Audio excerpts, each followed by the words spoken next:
Hello there everybody, welcome back to another video, and as you've seen from the title, this is the work that I've done to a mainline wagon.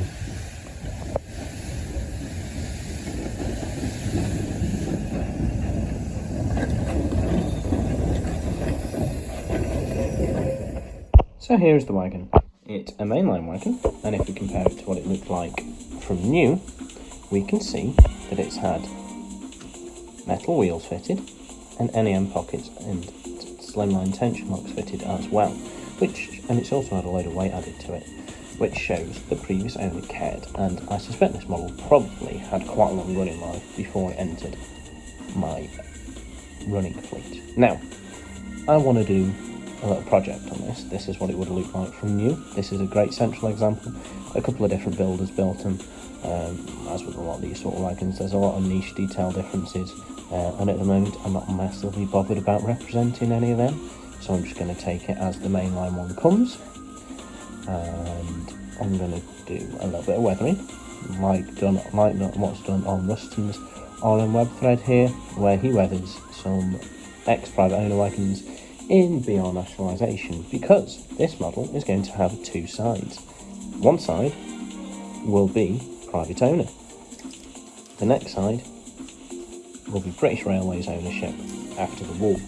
Now, I was going to do one side NCB internal owner, but I've got quite a few of them, and if I'm honest, I could do with a bit more rolling stock for my pre-nationalisation fleet, so that's what I'm going to do. So I'm going to do a little bit of weathering like this. Incidentally, I'm leaving a link to this in the description of this video because it's a really good thread.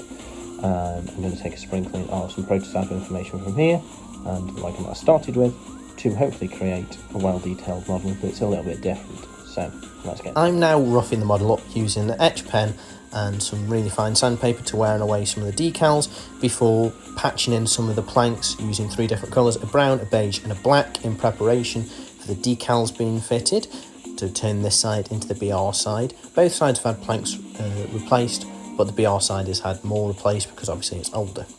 The decals are being fitted. These are from a Parkside kit, I think. I've basically clipped them to make them look like the pictures I've seen, and basically patched a B into a P for private owner. I'm now giving it an all over grey wash to give it that sooty look, and then I am putting Humbrol weathering powder on, then Typhus Corrosion, which is a textured paint, and then Humbrol weathering powders over the top. This gives a nice rusty look I've found on the upright and the chassis, and it brings us to this point here. We've got two sides of a model, and both sides represent the different time periods, the BR side and the pre-nationalisation side, the grouping side. I hope you can see which is which, maybe not so much in this, as you can tell my turntable's broke, but on the next set of pictures, it's just allowing me to run this model during two time periods, which is what I set out to do, so I think that's quite pleasing to see, the two visible differences in the sides, not just the decals. This is the nationalisation side, really grotty, as these were in BR service. They've run during the war. The ones that were left were really scabby, and the pre-nationalisation side, I should say rather, looks a little bit cleaner, but it's still worked hard. It's evident because it's a coal wagon, so it would have had soot and ash and things like that all over it. Here it is, set on the work in progress Lonesome Street, link in the description if you're interested, being hauled by Katie, again, link in the description if you're interested in that project. I think it looks quite at home here. You can still see the owner quite well and the number, but it's been weathered. And here it is in its BR guise, in a trade of BR mineral wagons being hauled by Heapton Colliery number 3. Again, link in the description should you be interested. And I think it looks quite neat. And that about wraps this video up.